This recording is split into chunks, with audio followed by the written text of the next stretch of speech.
PV. അൻവറിനെതിരെ Aryadan Shoukath. വന്യജീവി വിഷയത്തിലും വനവാസികൾക്ക് വേണ്ടിയും അൻവറിന്റെ ഇടപെടൽ കണ്ടിട്ടില്ല. യുഡിഎഫിലേക്ക് വരാൻ ആളുകൾ ആഗ്രഹം പ്രകടിപ്പിക്കുന്നത് സ്വാഭാവികം. ബാക്കി മുന്നണി ആലോചിച്ച് തീരുമാനിക്കുമെന്നും ആര്യാടൻ ഷൗക്കത്ത് പറഞ്ഞു. അൻവർ ചേരാൻ പോകുന്നു എന്ന് DMK അല്ല പറഞ്ഞത്. അൻവർ TMCയിൽ ചേരാൻ പോകുന്നു എന്ന് TMC അല്ല പറഞ്ഞത്. അൻവർ UDFിൽ ചേരാൻ പോകുന്നു എന്ന് നിങ്ങളും UDFും അല്ല പറയുന്നത്. അല്ല, UDF അല്ല പറയുന്നത്.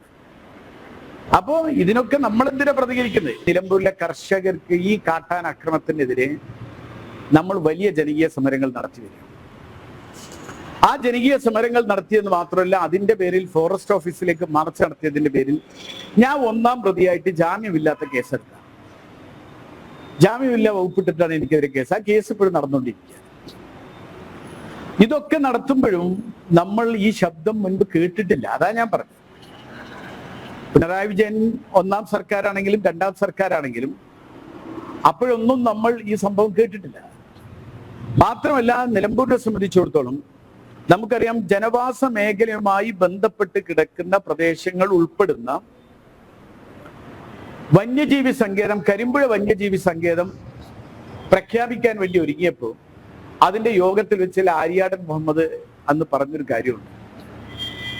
ഒരിക്കലും ഞങ്ങളിത് സമ്മതിക്കൂല, നിങ്ങളിത് പ്രഖ്യാപിക്കുകയാണെങ്കിൽ എൻ്റെ ശരീരത്തിൽ ചവിട്ടിയിട്ട് നിങ്ങൾക്കിത് ചെയ്യാൻ പറ്റും. പക്ഷേ ഇടതുപക്ഷ ഗവൺമെന്റ് വന്നപ്പോൾ ചെയ്തത്, ഇവിടെ കരിമ്പുഴ വന്യജീവി സങ്കേതം പ്രഖ്യാപിച്ചു. അന്നും നമ്മൾ പി.വി. അൻവറിന്റെ അഭിപ്രായം നമ്മൾ കേട്ടിട്ടില്ല. വസ്തു അത് കഴിഞ്ഞ് 2019 വന്നപ്പോൾ 2019